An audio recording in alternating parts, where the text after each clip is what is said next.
um, in a quarterback, not just so the on-field performance.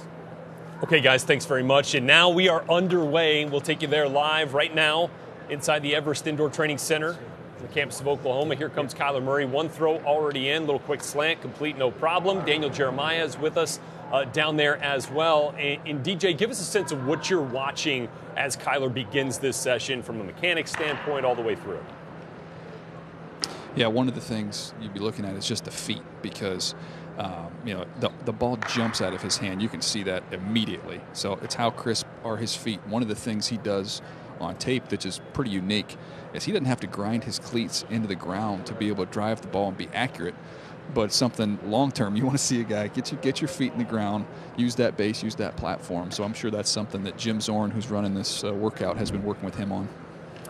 Yeah, Jim Zorn, the former head coach of the Washington Redskins, will now run the Seattle franchise of the XFL when that gets going. And there's a look at Kyler's feet. Bucky Brooks here with me in studio here in L.A. And Bucky, from what you've seen from him on tape, his best throws to you, Kyler Murray? I mean, I think he can make every throw. I think the thing that stands out, DJ talked about looking at his feet.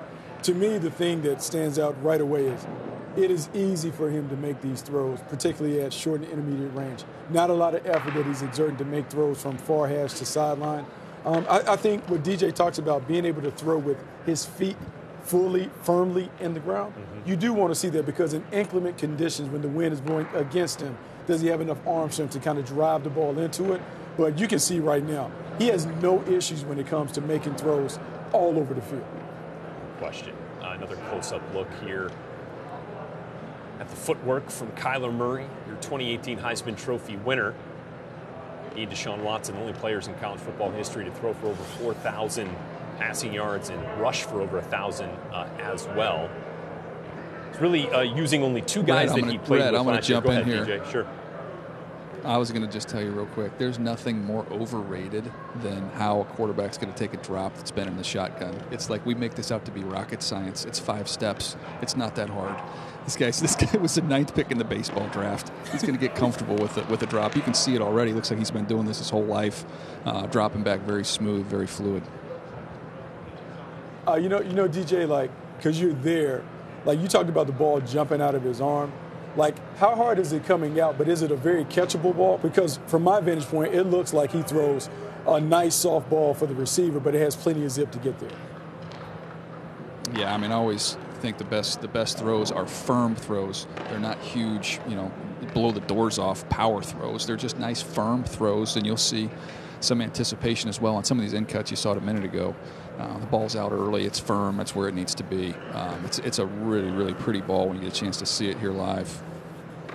Right. You don't want to break down a brick wall with it, right? But you want it to get there with pace, and you got to be able to catch it. I think the most important part is wide receivers like catching the ball. It doesn't overwhelm them. They're able to just kind of throw their hands up and catch it, and it doesn't necessarily wear them out.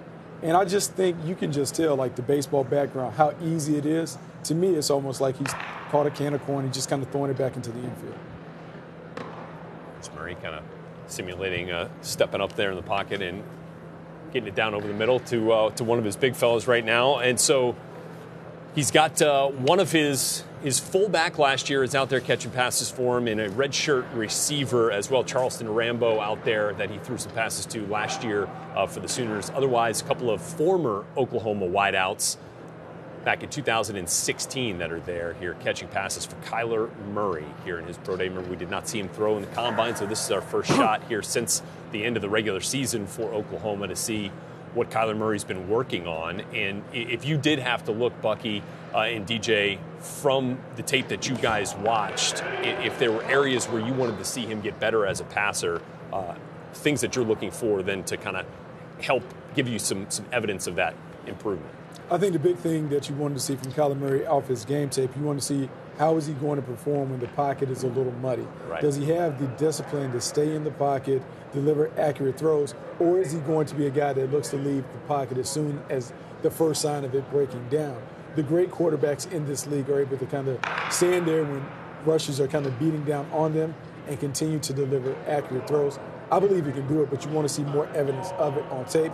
And so in the workouts, when they begin to move people around and maybe they simulate some rushes, I just kind of want to see how he changes his arm angle as he's kind of staying there and delivering against guys that would potentially be rushers. DJ, this Red, look is good. You've got Charlie and Mark there too. I'd like to get their thoughts on this as well. But one of the things that I really like about him as a passer is his ability to change the trajectory of the ball. We've seen some flat balls that have been driven. We've seen him put a lot of air up under a high corner route, and then we've seen a nice kind of a firm ball on a corner route. So to me, that's one of the things. You see guys that everything's flat and hard. He could change trajectory pretty easy. Indeed, DJ just mentioned it. We do have a couple of Super Bowl winning executives with us, Charlie Casserly, Mark Ross as well. Guys, your early thoughts here on what you're seeing from Charlie, from Kyler Murray here? Well, you got an A+ so far, okay, if we're going to grade this thing. The ball comes out quick. It's firm. You guys talked about DJ, a catchable ball. That's great. He's been accurate on all his throws. You're seeing different NFL throws. One of the things about his footwork, and obviously he's polished it up very good here, but when you watch on tape, in the NFL, you're not going to have plays where you're just going to be able to do what he's doing here. Sometimes your feet are going one way and the ball's got to go the other, and he can do that. That's one of the amazing things. And by the way, credit Jim Zorn here. He's a heck of a quarterback coach, and wish him luck in his new endeavor. Yeah, this is easy for Kyler. I mean, the traditional thing was the classic over-the-shoulder drive it, feet set, and all that. But this new breed of quarterbacks are these guys that can just throw it any kind of way. The baseball throwers, like Mahomes was and like Kyler Murray is. Like, just think about that kid when you're growing up in your neighborhood. Who's going to be the quarterback? Kyler Murray was always that guy, and because he can throw like this. So this is easy. The scripted workout of this, he's knocking this out of the park, which he should. But he does these things in games where nothing phases him. Whatever situation he's in, whatever pressure he's in, he can just throw the ball at any angle to wherever he needs to get the ball. Right. It's an interesting point here, guys. Rhett, just sorry to interrupt you there, but you talk to different people, you'll hear the same information but a different interpretation. Like one of the concerns with Kyler is, man, there's no pressure. I put a clock on it in one game. It's 8 seconds back there. He's got to throw. He got 4 NFL offensive linemen we saw work out today.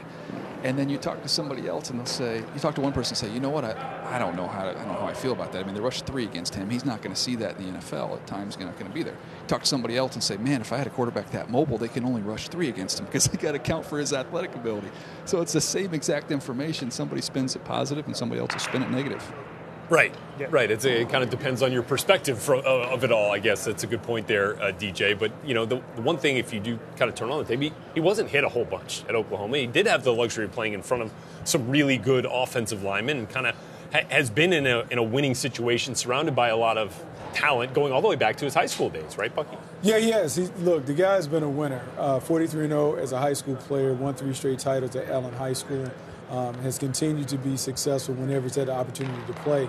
At Oklahoma, some of the people will certainly point out that, look, he's playing with an all-star cast of characters on his squad. But it's the same cast of characters that Baker Mayfield played with the season before.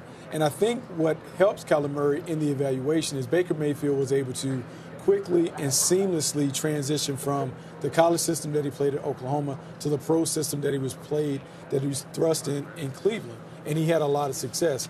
Kyler Murray can certainly have similar success in Cliff Kingsbury's system if he's the number 1 overall.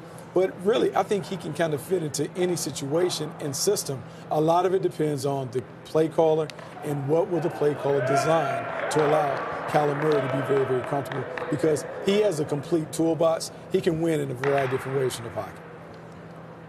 Yep. Yeah, I want to go back to the pressure thing with Kyler. You do see him. I watched a bunch of film on him, and I'm not sure. He does have a lot of throws where he doesn't get pressured, but you do see this guy get pressured. And if you pressure him, he's going to tear you apart. I mean, he's either going to slide. He has an unbelievable feel in the pocket to slide and find his throwing lanes and get out of the way, or just take off and run and get 30 yards on you in a blink. So defensive coordinator is going to be scared to death to play this guy because he can make throws with people in his face by sliding. He can move around the pocket to create throwing lanes outside the pocket. And then he also has the ability to just take off and make first downs easily.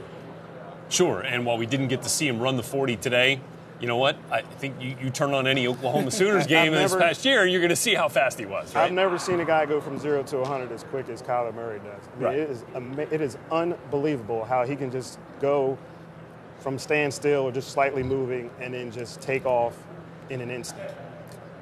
You know, and thinking about all of what he brings to the table, I think the Russell Wilson comparison is a valid one in terms of his ability to not only be able to make throws from the pocket, make it from different platforms, give you a little dynamic playmaking ability as a runner, and then to just create improbable situations. And so with the baseball background, I do believe some of the Pat Mahomes stuff that we have seen kind of take the league by storm, I believe he offers some of that. I'm not saying that they're the same guy, but I do believe the baseball background, being able to throw from a variety of different angles, will make him a very dangerous playmaker to have to defend.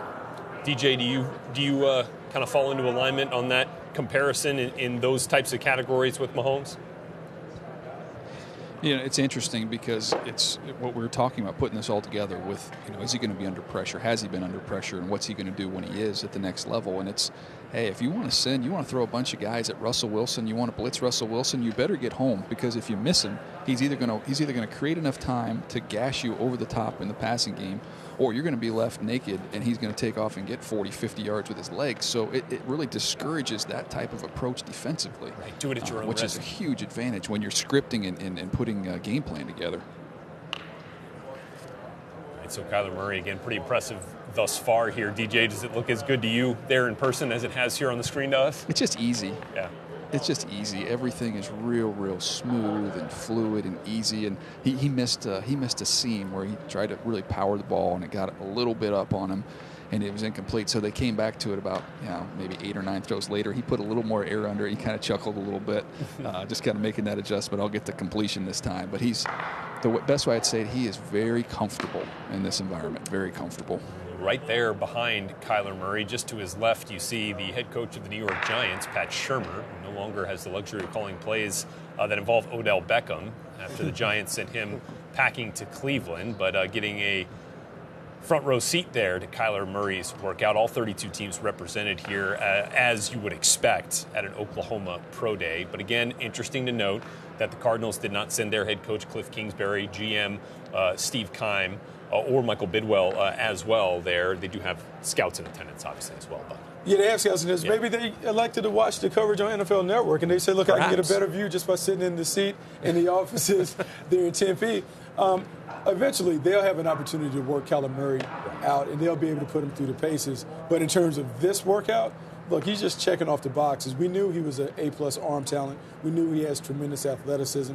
You just kind of want to see it live and in color, and you see it. He can do all the things that you want to do. It's really a matter of, do you want this style of quarterback as your quarterback, or would you prefer a more traditional quarterback or something like that? But I just think it's apparent that this guy has a lot of talent that you can work with, and if you're a creative offensive play caller, he really expands the playbook for you.